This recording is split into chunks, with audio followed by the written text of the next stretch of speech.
This is First Coast News at 11. First for you.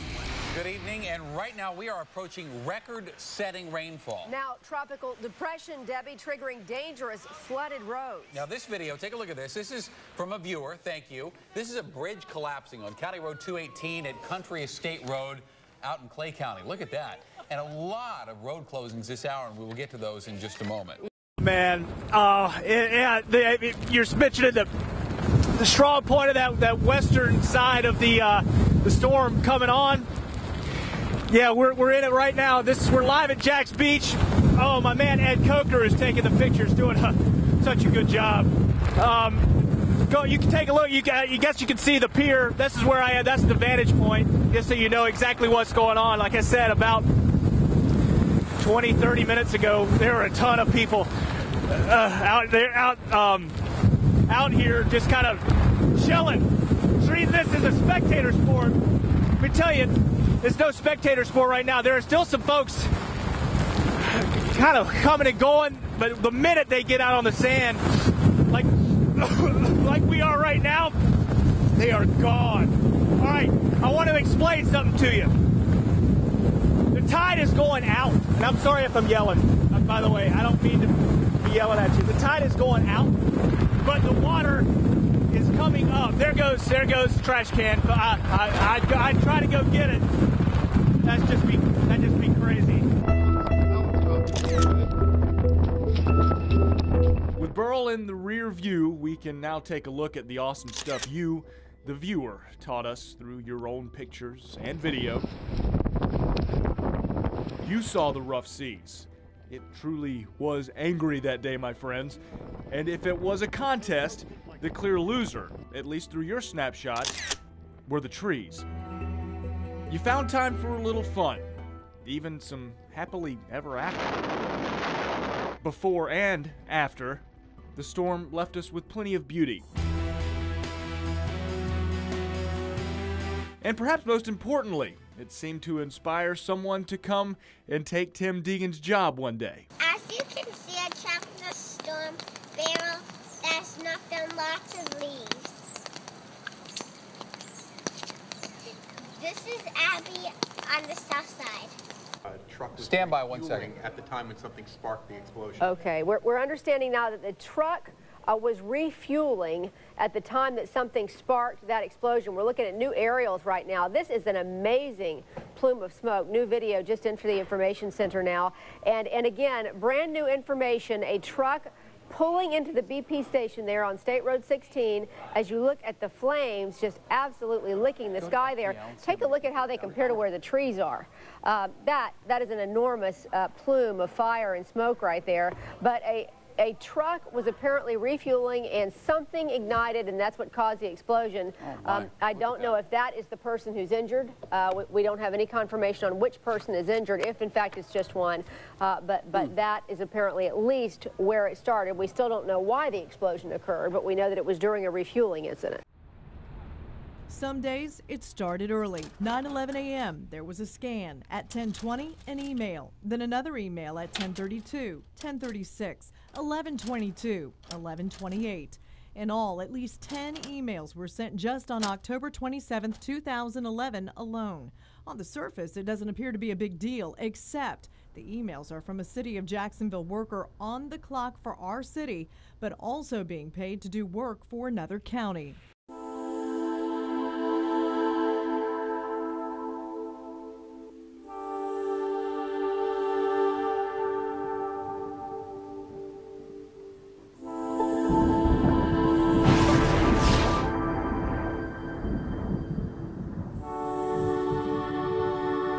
Far too many people will not be prepared.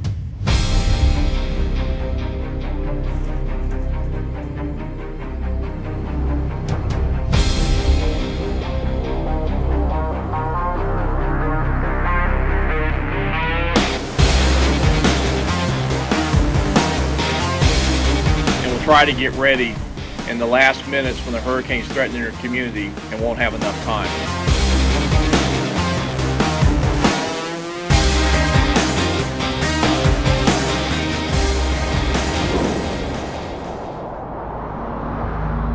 This is the 2011 First Coast News Hurricane Special, protecting your home. Complacency has become a big enemy in this hurricane season. Our goal tonight is to be proactive, to get you to get up and take the necessary steps to protect your home. There are facts, and then there's the truth. To clear up some of the myths about what will protect your home during a hurricane, we work with the Clay County Emergency Management folks to find a condemned home. Since the window can become one of the most vulnerable points of a building during a hurricane, we created several scenarios to see what would protect you on the inside from flying debris. On one window, we duct taped the glass, perhaps more heavily than you would do, crisscrossing the tape in every direction. On another window, we had installed a sheet of 3/4-inch plywood. It was secured by bolts anchored into the cinder block walls, which is pretty common with this type of window protection. On two windows, we also had hurricane metal shutters installed. One shutter was reinforced by metal braces. And our final test involved hurricane-proof windows. An Atlanta-based company ripped out 3 of the windows and replaced them with their own hurricane-proof windows that are built on the same concept as a car windshield. We then recruited the help of the same Atlanta company using a lumber cannon for our tests. It is a high-powered gun that meets the state's hurricane testing standards. What you're going to see is as close as we can get to what you may experience in a hurricane. Over the next hour, we will see what worked and what failed. Thank you, Ken. You know, the first thing people usually do when they're thinking hurricane, thinking time to prep the house, they go to that monster right there, they go to the window, and they duct tape it up. Take a look. Just the crisscross is something that we've seen all the time. Now, how do we test this? How do we test how effective the duct tape is? Sure, I could step about 63 feet back, throw a heater, but let's make this real to life.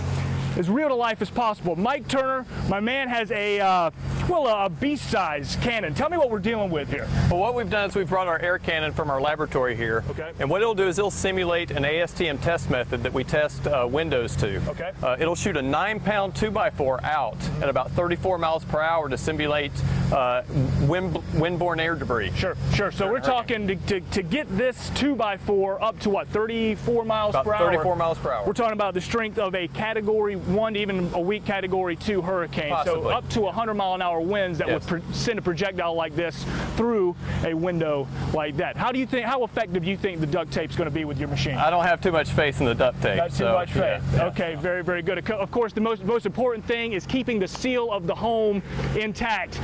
Once you break that seal, once you get the hole through the window, that creates a bit of a pressure gradient. Wind's just going to rush in there, rip the roof of your house right off. So we're going to go ahead and test the duct tape with the mean old cannon, see how that works. All right, we're doing this thing. If my man is ready, we're going to destroy a window, or potentially we're going to do this in 3, 2, 1. Oh yeah, come on, come on, come on. This just happened. Little laser sight. That thing's going to fly right through there. All right, duct tape did literally nothing but just hold all that together, but that doesn't matter. The wind has already come in your house, taking your roof off.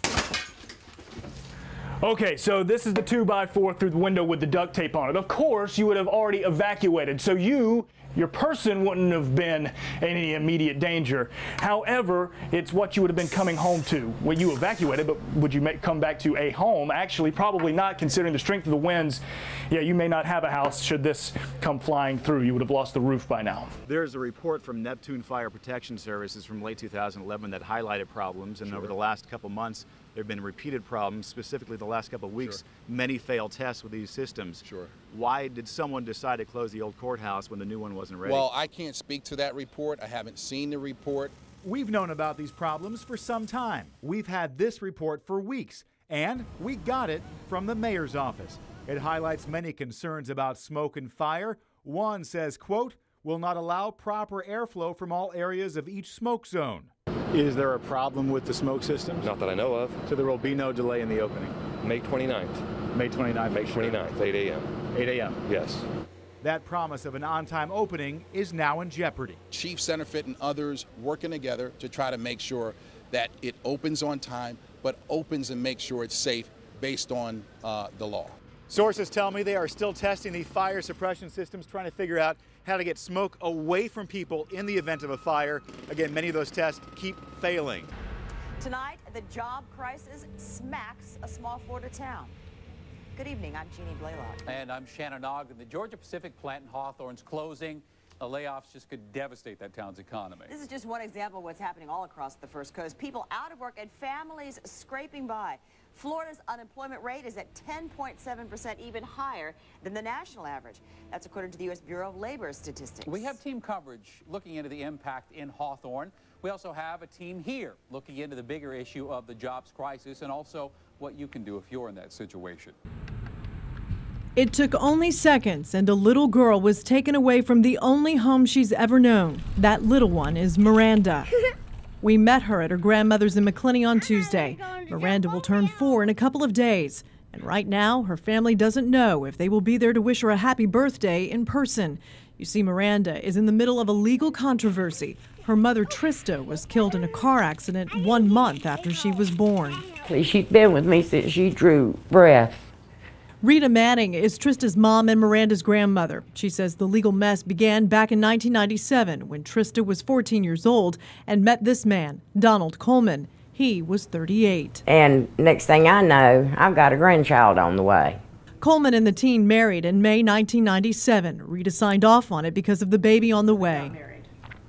I signed for him to get married for that reason only. Coleman was arrested. Court records show he pleaded guilty to lewd and lascivious involving a child under the age of 16. Trista's husband got probation along with the requirement to register as a sex offender. The Colemans had 3 kids together, but in 2005, Rita says her daughter finally left him. She couldn't afford a divorce. She was supporting 3 kids on her own. 2 months before Trista died, Coleman filed for divorce. The petition for divorce notes that Trista was pregnant with another man's child. The family says after Trista died, Coleman decided he wanted custody of little Miranda when Rita tried to adopt her. Even though they were divorcing, even though he knew she was pregnant by another man's child, he still had to be notified. After months in court, Rita says a Baker County judge has made a decision. And the judge has gave him custody. Okay, so we're moving on to the smaller sized windows by YKK AP. It was funny, we were watching them clean the windows just to blow them to heck. Okay, guys, let's do it again. 3, 2, 1. All right, it broke, which is what's supposed to happen according to the company. Let's do this thing. Did it come all the way through? No, still sound in structure. This is reinforced. This is hurricane glass. This is going to protect the structure. All right, so let's head outside. Let's see if magic number 3, we can get that 2x4 through the hurricane glass. Let's go outside. All right, so we've got number 2. Let's see if the 3rd time's the charm. A little reminder, if you're just seeing this, that is the cannon right there, simulating, category 1 strength winds up to 80 miles an hour, perhaps even 100, shooting that 2x4 through our 3rd window. Let's see how it works. One more time, guys, in 3, 2, 1. All right, okay, we had break. Again, that's what is supposed to happen. We'll see if the seal was more or less broken with the old bat.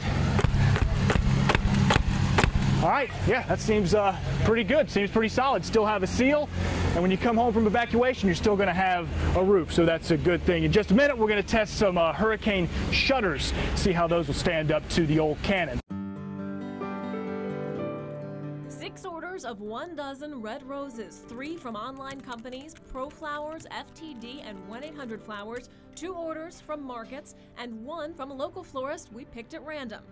We didn't specify long-stemmed, we just picked what was cheapest. The flowers were ordered at the same time and all delivered on the same day.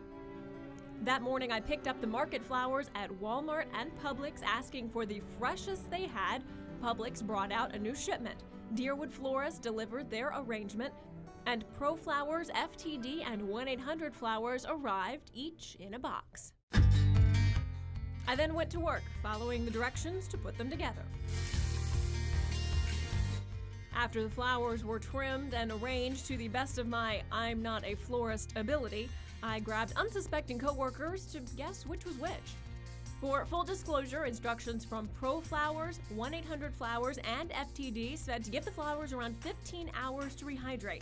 We did not wait before our test because it's Valentine's Day. I don't have another 15 hours to wait before I show off my roses. Those are Pro Flowers. Wow. I think I put 1-800-Flowers. I think I put Publix. I can't believe those are from Walmart. Okay.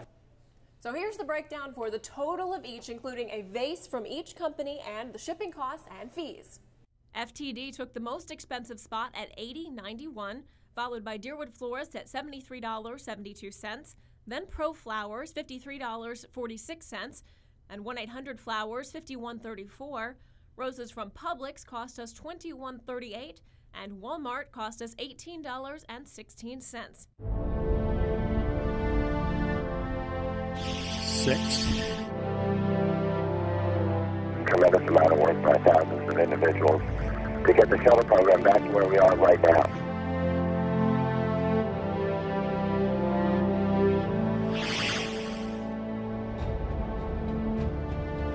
Godspeed on the 100 U.S. manned mission expedition.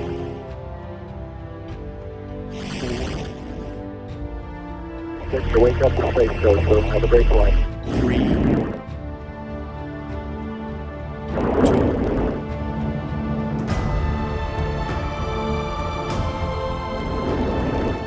0 and lift off.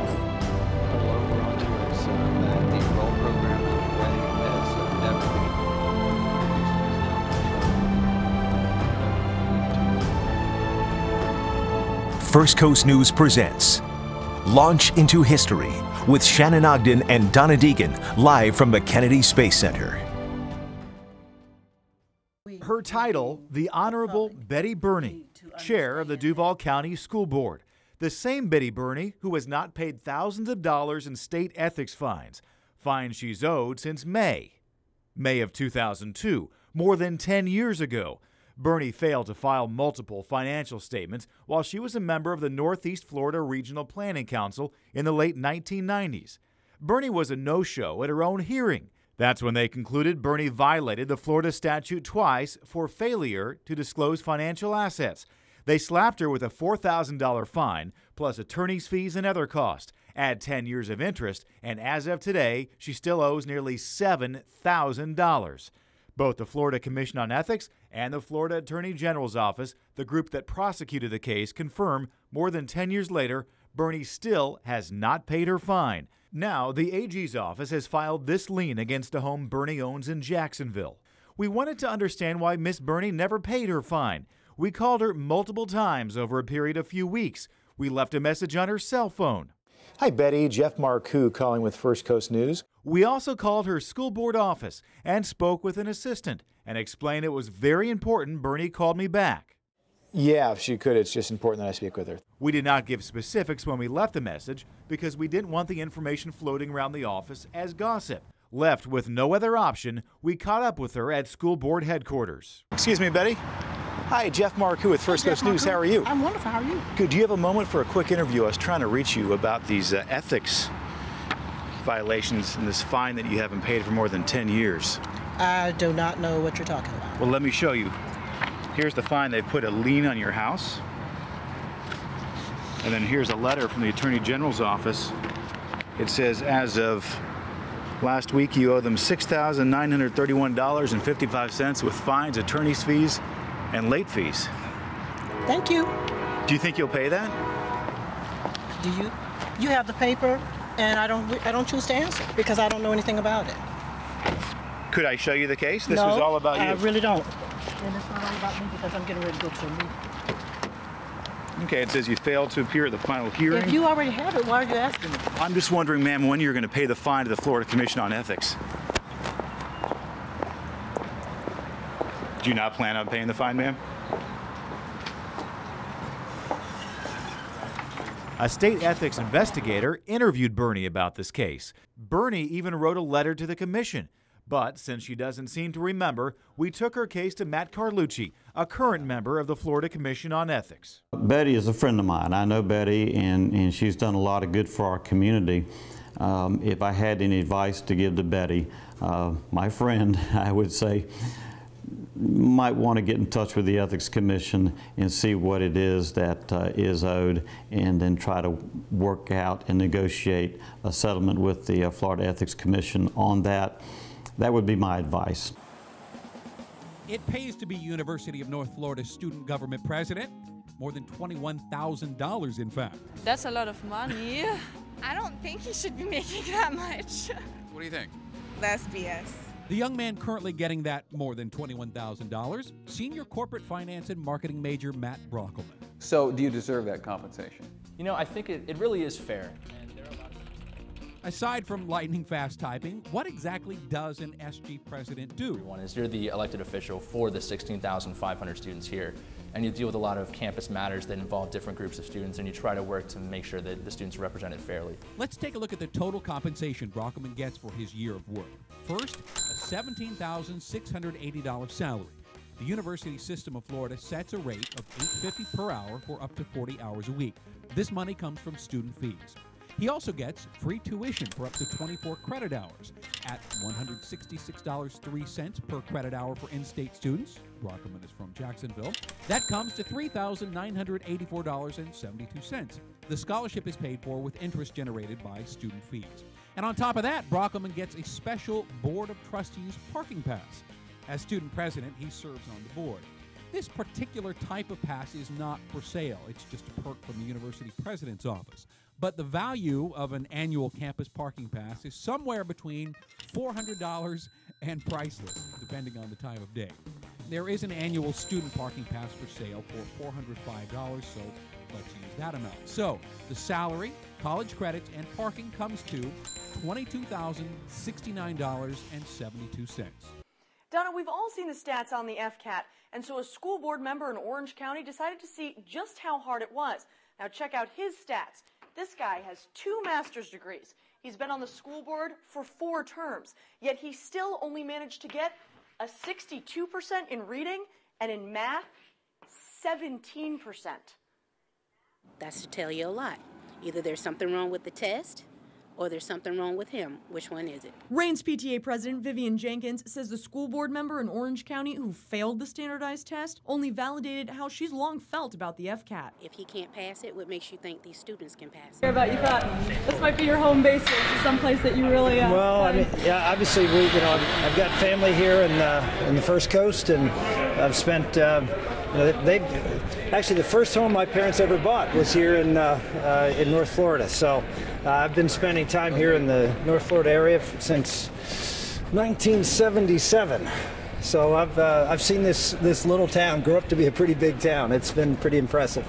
And now word right out the gate is that you really did a nice job tonight. That's what people are talking about. You're the big name coming out of this debate. Well, I hope so. I mean, we've been waiting a long time to have an opportunity to get a little bit more time at these debates and have an opportunity to lay out our vision and to lay out a contrast and talk about give people a reason for jumping on board and helping us, and hopefully we'll have some pickup as a result of that. Well, good morning, everybody. These are faithful folks. They have watched every single minute of the debate, 2 hours of it. Just to give you an idea, first of all, how many of you guys undecided when you walked in tonight? Raise your hand. Okay. How many of you right now, give me the thumbs up. We are doing the like or not like. If you know who you're going to vote for, thumbs up. Yeah, okay. So some people still not decided, but mostly made up their minds tonight. So who are these folks? Amanda's a producer, right? Yes, ma'am. Okay, Tillman? A law student. Law student, coastal law. I know you're a storm chaser. Yes, ma'am. The guy with the guy with the guts, huh? Okay. And you are? Terry, computer programmer, okay. We've got also, who are the retired Marines? Always a Marine, I know. Over here, there you go. People over here, Bill, too. And we've got moms here. A lot of these folks really understand the pressure of the economy. Your husband was a branch manager at a financial institution, right? And then what happened? Walked into work one day and was let go. And then drove a bus. He did. After he couldn't find a job, he got a job doing what he could find. She said he was the best-looking school bus driver in the whole area. But anyway, so this morning, if you're getting up and you didn't watch the whole debate, you're thinking, well, did it help people make up their minds? So show me if you think this gave you enough policy information, thumbs up, to really make a sound, intelligent judgment, okay? Did you learn something from it? Thumbs up. If you didn't, give me the thumbs down, high up. So you didn't feel like you learned enough, huh? I did not learn enough to know who would be the next best president. Okay, well, when you walked in here, how many were leaning toward either Romney or leaning toward Gingrich? Okay. Now, did something surprise you tonight? What about you? Well, I was surprised that Gingrich and Mitt were really focused on the mudslinging. That kind of bothered me because it seemed like they were more focused on attacking each other than they were with really dealing with the policy and the issues at hand. How many of you guys have had a foreclosed home or somebody you've known? Okay, you have. Were you satisfied that who gave you the answer that said, yeah, I could solve the housing problem? Neither one of them. None of them, I don't think. Okay. Not tonight. Well, I'll tell you what, let's try something here. Who decided now they're going to vote for Romney? Okay, you're going to be the Romney group. Okay, if you are going to vote for Romney, go over to, all right, Susie, right? Go over to Susie now if you think you're going to vote for Romney, if you've made up your mind. Okay, Gingrich, who is going to be with Gingrich? Anybody make, nobody? Nobody at all, you guys? Oh my gosh, well, I'll just hold. Okay, Bill is the Gingrich. Okay, and Santorum. Okay, Santorum, go over there to Santorum group, and Ron Paul. Anybody in the Ron Paul group? Nobody in the Ron, I'll just hold the Ron Paul group. Okay, so you can see right here, Gingrich, Romney voters now, and look at that. The majority of people wanting to go with Santorum after the debate. All right, there you go. Back to you guys in the studio. Good evening. It's your right, it's your vote. I'm glad you're here because we have some breaking campaign news. Our exclusive First Coast News Dixie Strategies Republican presidential poll. And the headline is, it is dead even between Newt Gingrich and Mitt Romney. Both take 35%. Rick Santorum and Ron Paul in single digits. Keep in mind, our polling of 2,500 likely voters wrapped up just before last night's debate. Now, one other thing, look at this still undecided group. Now, those are the people all still in play there, nearly 9% still undecided. Also keep in mind, the margin of error in this poll is less than 2%. This is a very, very accurate poll. When Mary Pulley met Jeffrey Simmons, he stole my heart, and I think I instantly fell in love with him. She knew he was the one. Their intense romance, which started on MySpace, led to a lifetime of dreams packed into a very short courtship. 2 months. Not very long. And it was the first time that someone treated me like a queen. And it was nice. Pretty romantic guy. It was very romantic, yes. Not only did Pulley land the perfect man, he was handsome and he was funny and he wined and dined me. She found a true American military hero. He was a United States Army officer. He was an 03. He was a physician's assistant. When Simmons proposed to Pulley, it was a no-brainer. I just felt special every time I was with him. At their wedding, Officer Simmons proudly wore his decorated Army uniform, complete with all the medals you would expect from someone with his distinguished military record, including these Medals of Valor. He told me that he had been stationed in Iraq. He and his best friend were out on a patrol, and there was some sort of explosion that went off, and he caught some shrapnel in his leg. He told me that he did get shot, but that he was trying to push his best friend out of the way, and so he was awarded the Purple Heart and was permitted to come back to the United States to unfortunately bury his best friend. He told me that he laid his Purple Heart on his friend's gravestone because he didn't feel like he deserved it because he survived. And the Jacksonville community celebrated this local hero. Here he is in his officer uniform at a local parade. Everything seemed perfect. Pulley and Simmons had 2 babies. Adam is now 2 years old and Rosalind is 1.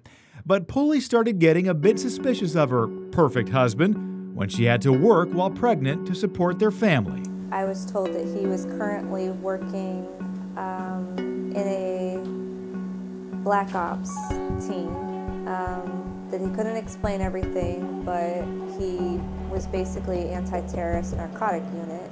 While Simmons was gone during one of these Black Ops weekends, Pulley started wondering why her hero husband was not bringing home any money from all this high-profile work.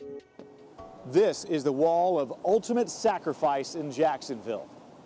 These are the men and women who gave their lives for their country. These are Purple Heart recipients. That's why Pulley was so stunned to learn her husband never received the Purple Heart or those 2 Medals of Valor. In fact, he wasn't even an Army officer. She found all this out while he was away on one of his Black Ops weekends, and she was going through his Army records. How safe are you? The latest government stats show that personal crimes are at their lowest level. That means you should feel somewhat secure, but don't become complacent whether you're at home or on a summer vacation. Here are my top 10 ways to take charge of your safety. Number 10, change your thought habit. Pay attention to your surroundings, especially when you're away from home. You don't want to end up in a situation like an alley where you have to physically defend yourself. Number 9, learn to trust what your ears and eyes are telling you. Don't act like you're lost. Crime experts say act confident and focused, especially in a strange environment. Number 8, when you go out to lunch or dinner at a restaurant, ladies, never hang your purse on the back of the chair. Try to keep it under the table. Men, if you decide to put your jacket on the back of the chair, be sure that you remove your wallet. Number 7, parents taking charge of your safety includes your children. Talk with them and practice safety skills with them.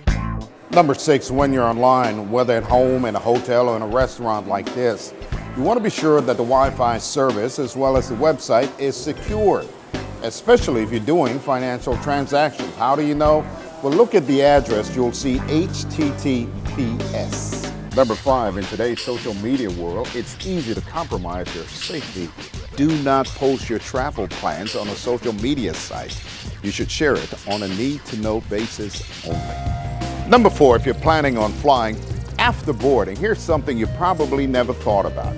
Take your carry-on luggage and store it in the bin across the aisle from your seat, not the one over your head. That way you can see if someone reaches into your bag during the flight. Number 3, if you're traveling in your car, give yourself plenty of room between you and the car in front of you. There are accident schemes designed to get you out of your car, compromising your security. Also, if you've got to stop to get gas or for any other reason, always keep your doors locked. Number 2, credit cards are convenient, but whether you're at home or on vacation, take only 1 or 2 cards and always keep them in your sight. And it's smart to contact your card company and let them know your travel dates and what you should do if the cards are lost or stolen. Number 1, create a list of the account numbers of your credit cards, debit cards, ATM cards, driver's license, or any other important document so that you can control the damage if any of these items get lost. Then you put that list in a secured area. Looking out for you and your money. Canamero, First Coast News, first for you. Let me try to put a quick perspective on this. The Jaguars are not getting Tim Tebow. Tebow! Despite what he says. Look, 1 season ago, Jags GM Gene Smith traded up to get Blaine Gabbert, his franchise quarterback. And despite a myriad of issues that were not all Gabbert's fault, he was the youngest quarterback in NFL history to start 14 games. Hey, did you watch BG11 and Tebow? Tebow led a 1-4 team to the playoffs. And then remember this? The Broncos have been in 3 overtime games this year. They won them all. Got him at the 40. It's Thomas at the 50. Stifford got him free to the 30, to the 20. Thomas to the 10. Denver's going on to New England. Bring Tim home. Oh, brother, the Broncos don't even believe in him. And the GM who passed on him in the draft here is still running the show here in Jacksonville. I'm sorry, did the Jags make the postseason last year? And by the way, my guy who can't pass according to the experts already has 2 300-yard games in his career, and most importantly, a half-dozen fourth-quarter comebacks. How'd you guys do last year? Listen, let Gabbert develop. Bring him a couple receivers. Build around the youngster and watch him take off. Or you can take the tarps off when Tebow comes to town. Your choice, Shad, who, if I remember, recently said this. I would have sat down with the general manager and said, look, I know you're right, everybody else says right, but for once in a lifetime as a franchise owner, I'm going to take the responsibility.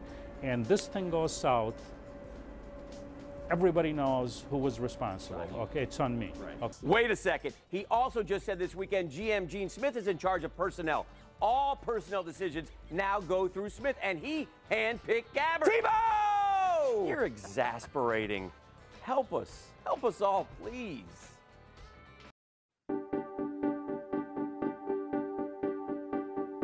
He's Mayor Alvin Brown, made the big stash frown. Now we all look like clowns. Come on, Jacksonville. Cindy L said default. Shot Khan said city's fault. I've gotta put a halt. You're in the Jags way. A roster we're molding. Black men might not be bold, and don't matter, we ain't folding. Now listen, Dan is rolling. Been 18 years now, and this is crazy. But I got a feeling, Super Bowl maybe? It's hard to explain. Just trust Dan, baby. 10 and 6 numbers. Super Bowl maybe. Been 18 years now. I know it's crazy. Gabbert to LaRon. So Big Bowl maybe. So Scobie's golfing. And Mojo's cranky. But here's my pick. A Super Bowl maybe. Super Bowl maybe. Super Bowl maybe. GM Gene made the call. Blackman catch the football. The punter better not fall. But still no one will say that Team Teal is for real. Andre Branch quite a steal. Quarterback's gonna feel Mincy and Austin Lane. Lane's hair still golden. Cut it short, it stopped growing. Party on, shot, I'm going. Prosser, buy some tickets, lazy. Bronx now have Peyton. Pat still have Brady. But both push at 40. So Super Bowl maybe. Houston's not so great. Andrew Luck's a baby. Titans still suck. So Super Bowl maybe. Maybe. Before the season starts, I hope you're not bad.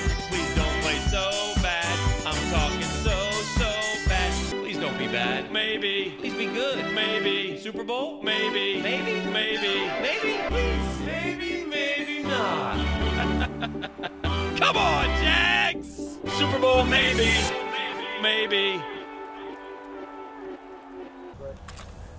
Good cast. Wow. It's Tyler Barber's half birthday. Yep. In the 6 months since he turned 5 years old, he's just now getting to practice with his birthday present.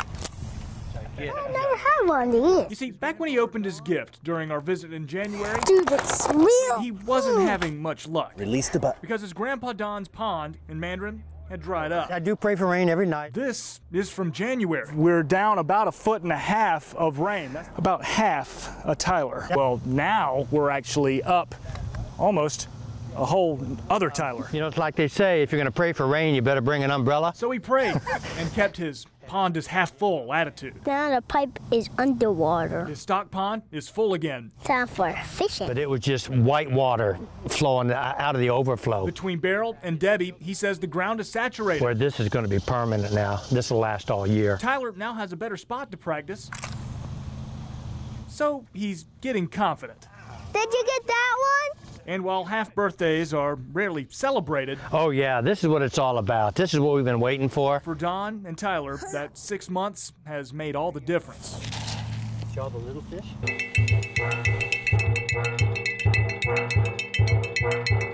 1,790 miles away, doesn't matter. Something about Shen sticks in our hearts. So a decade later, we go back to Grenada, past the purple store and the pink store and the green store. Shen lives down this road in a village called Montoot. Hello!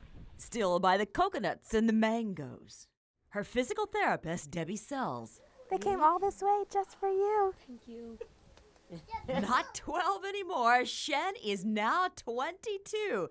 Big reunion. And keep watching. Shen has big news for us. This is number 1. And it rises out of pits. 4, 5, 6. Some would say 9, 10. Ooh, pits and ugly scars. But not Shen. Because I had pins through my leg and they don't know what I went through. And oh, she went through a lot. Prayers and more prayers. Shen's first surgery, 12 hours long. And the worst part, what they had to stick in her legs. I was scared. 13 pins. Just like big, thick nails. They had to turn the pins to straighten her legs. It went on for 12 weeks, every day. 2, 1, 2, 3. I'm sorry, honey. Such pain. 11, 12. But no, not pits. Shen comes up with her own word, sexy. But it's sexy to me.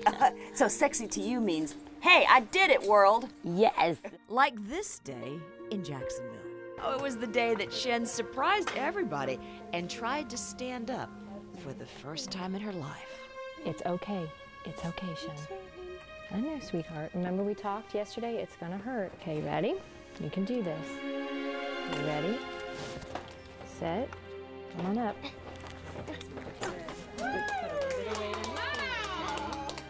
What do you think, Pumpkin? And Shen still remembers that phone call back to her mom in Grenada. She says, hey, Mommy, I stand up. I was happy. You know what I did today? I stand up. For weeks, we've been showing you major construction problems at the city's Veterans Memorial Arena. Now, this engineering report, the building's tenant SMG ordered, gives us more insight into the possible extent of the problems. These are some of the warnings in this report. Quote, the owner of the facility should take immediate measures to protect the public. A complete disregard for long-standing industry-accepted details and workmanship. Loose stone accents pose a potential hazard. Perimeter of the building should be cordoned off to prevent public access. These explicit warnings are all about our $130 million arena the city built with your taxpayer money in 2003. Structural and architectural engineering firm THP out of Cincinnati, Ohio, inspected the arena in July 2010 and November 15th and 16th of 2011. The city paid nearly $10,000 for these inspections. These nearly 70-page reports blast the construction of the arena, the contractors, and the city. It gives immediate recommendations the owner, the city of Jacksonville, must take for your safety. It states, quote, in THP's opinion, a majority of the noted building envelope problems are the result of deficient construction and a likely lack of experienced workers and oversight. Many of the noted problems reflect a complete disregard for long-standing industry-accepted details and workmanship, and certainly not consistent with the intent of the original design drawing details. Similarly, it seems apparent that little to no quality control from the general contractor was exercised, as well as little to no supplemental owner-supplied quality assurance, end quote. Dave Schneider, the senior project manager for the city of Jacksonville, references this THP report and some of its findings in this letter dated January 31st, 2012. He writes, quote, as you know, these alleged defects were brought to the city's attention in late November 2011 in an envelope assessment study and field reports prepared by THP Limited, Inc., end quote. Even though he acknowledges this explicit THP report, warning of possible and serious dangers, he told us this just a few weeks later on February 22nd. We don't believe that issue exists. We don't believe the building's unsafe. We believe the bricks are all connected together, that none has fallen in 9 years and none are going to fall anytime soon. So we do believe that. Just because none have fallen in 9 years, your thought is none could fall now? I'm connecting those two, yes. So is this a big issue? No. Not a big issue? Not a big issue, no. Now that we've analyzed this report, we interviewed City Engineer Schneider again. Do you find their report to be valid? Yeah, yes, it's credible. It's a credible report? Yes, yes. And you're telling me the building is safe?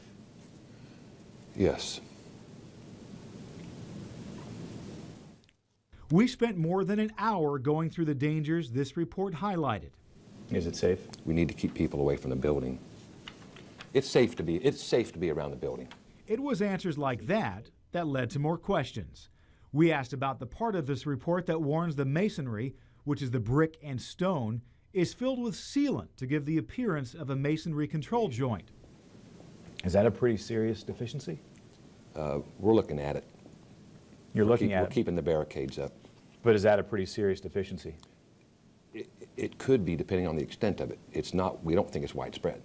We also asked about the numerous warnings in this report of possible falling brick and stone. Again, in response to this, Jeff, we put the the barricades up to keep people away from the immediate exterior of the arena.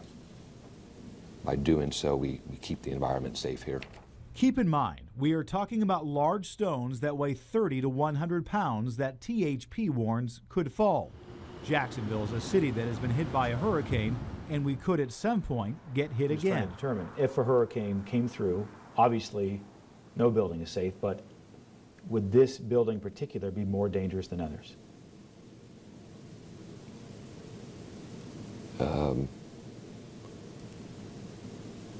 Potentially, yes. Why?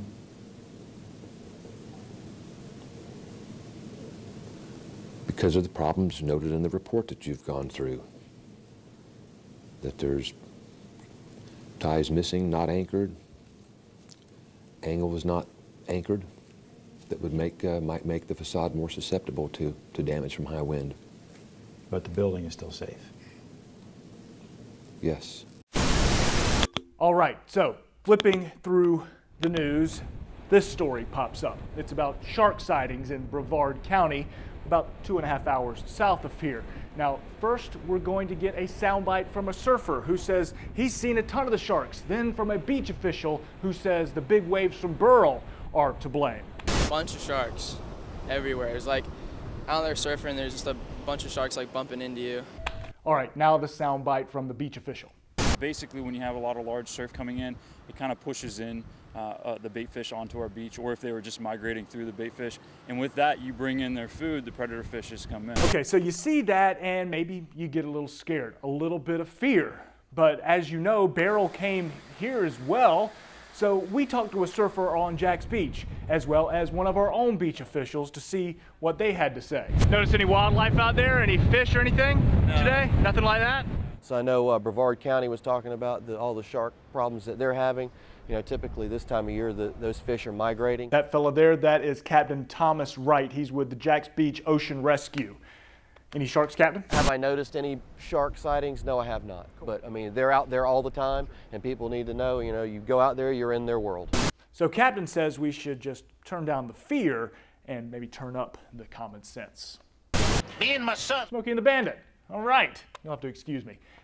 I'm Lewis Turner, First Coast News. This is where one man killed 5 people in his mobile home. The home was gone. The man is in prison, but the killings continue. And she goes, now what are you going to do? And I stuck it to the back of her head and I said this, and I pulled the trigger and it went off. And I literally defecated my pants.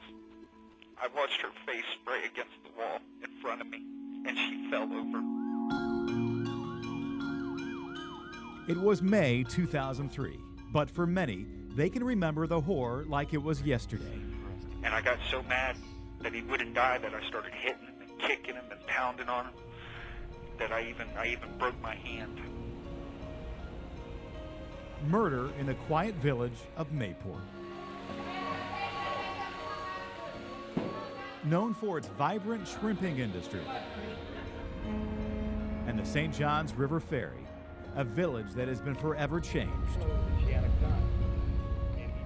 We walk these quiet streets looking for someone to speak with us about these killings in 2003.